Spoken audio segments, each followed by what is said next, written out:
Billy Mick. What's up, man? Good to see you, man. How are you? Good, good. Thanks for having me. Oh, man. So let's grab a seat, and we're going to start our 2v2 match on my channel with Grant Horvat and over on his too. And we've had so many great moments together, and I just thought we could just share a couple of cool little moments. I mean, I remember, DJ, when we first played together, Keith Sabarbaro brought you out. You had just got in your car. It was like January. You're getting ready to go play the tour. We went out and played. And I watch you hit your drive on the first hole. I'm like, whoa! Like, we played for a little bit of money. I mean, we might played $100 or whatever it was. I don't remember, but I don't remember. For me, I was a rookie. I'm playing with Phil Mickelson, so I was nervous too. I mean, Keith brought me out. Obviously, I'd known Keith for a while, but that was the first time I met you. And we go out to the bridges to play. It's like, let's go play a match with Phil. I'm like, all right, let's go. You shot like 5 or 6 under the front 9. I did. I remember driving over to 10 and said to Keith, dude, what is this all about? You know, like, he goes, yeah, kid's really good. I go, yeah, no kidding. And what was weird was I hadn't really seen a swing like yours, and with the acceleration and the way your body just stays in position, and I just was blown away with your speed and your power, and then your natural instinct for the game. Like, it just stood out. So. And sure enough, I mean, now you got your name on the clubs, and you've won a bunch of tournaments. But we've had a lot of great moments, through the years. But AJ, oh boy, AJ, God, you're the best. Okay, you're the best. And that. You've the thing about you is you treat people so well, and you're so fun. But I got to tell you, like, my favorite moment in my career, like one of the funniest things that I've ever seen, if I could share.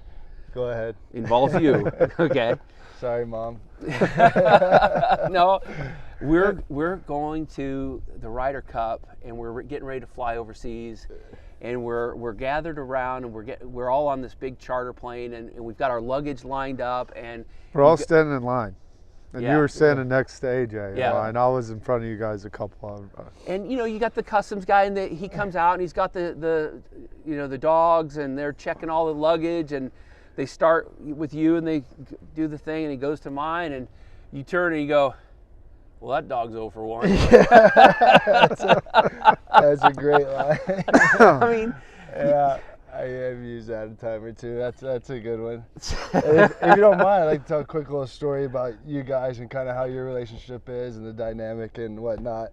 So, especially when I first started caddying, you guys would always play Tuesday morning match at Augusta, kind of 18 holes, see where you're at, go against each other, and then Wednesday 9-hole practice and get ready or whatever. And I'll never forget, everybody tees off on number 1, and we hadn't got down to the bottom of the hill yet. You waited until the gallery got just wide enough to where they couldn't hear you. You come over with that smirk on your face. And so, DJ, what you got any plans for dinner tonight? And, it's early in the morning. DJ just not thinking. Yeah, I got the chef in town. He's gonna cook some steaks up or whatever. And you just couldn't hold back with laughing because you're giving them a poke, of course, for the champions dinner that night. I think that was 2019. We finished second. Of course, Tiger went on and won. But 20, big boy ends up taking down the green jacket, and it's chaotic after that. But we settle down, and we're getting on the plane. He turns around to me and goes, "I text Phil." I go, "You text Phil?" He goes, "Yeah, I told that mother I know what I'm doing for dinner Tuesday night." He couldn't wait to get back to you. That's just how you two have always been. I thought it's a great story not too many people know about. And I never forgot that. There's some things that, not that it even pissed me off. It's just it caught me off guard, and I wasn't ready for it. And so it's funny though that 2 years later I win, and then like one of the first things I do is text you. Like, I know what I'm doing it's on time Tuesday. stamped. I got the text 7:15. Like, I don't even think you made it into the scores tent yet. It was beautiful. I'm so happy for you, man. Yeah. You've just played some great golf through the years. But do you remember in Wales when we thought, hey, let's partner? Yeah, I remember. I do. Yeah. What do you remember about that? Well, I remember like even practice rounds, like everything was going good. We're both playing well. Remember we get, obviously the weather was atrocious. Obviously we played so much together. We played so many matches. Like we knew each other's games. We thought, nobody's going to beat us. Yeah. I mean, and then, we were the worst ever. Worst. worst. Like just absolute. You know what I realize is that like when you're playing, you just got to like stay out of your way. Like you know what you're doing, like just stay out of your way. And so I talk through it. So when I'm talking to people, like a lot of it is for me talking through kind of my thoughts and getting me to kind of relax, right? You don't want to hear that. He's like, dude, get out of my way and let me play. And to be honest, like, you know, obviously learning from that experience and Ryder Cups, you know, we both had success, but you learn from those things, like playing with people. All right, look, even though we both are really good golfers, our games don't complement each other or whatever. You know, a lot of my partners that I've done really well with are, you know, especially say alternate shot, he's on the tee, I'm waiting in the fairway to hit the second shot. Like it's, you know, it's not, you know, we just do our own thing, take care of business, and you need somebody that complements that well. Right, it does. The thing about one of the things that happened early in our career that I'll never forget, because it was kind of mind blowing to me. It was at Baker's Bay, outdoor bar, and it's sand around it, and there's this bar top. It's like a 3.5, 4 feet high, and there's a guy there named Willis who could stand on the sand and jump, like do a box jump up onto the bar top, and everybody's like blown away. And somebody mentioned that, and you like, that's no big deal. You'd already had a couple of drinks. You get on the sand, wham! You jump up onto the bar top, and it was one of the most athletic feats. It reminded me of like Tristan Wirfs, you know, jumping out of the pool type thing. Like you're a freak athlete, and so are you, AJ. I mean, a lot of people don't know.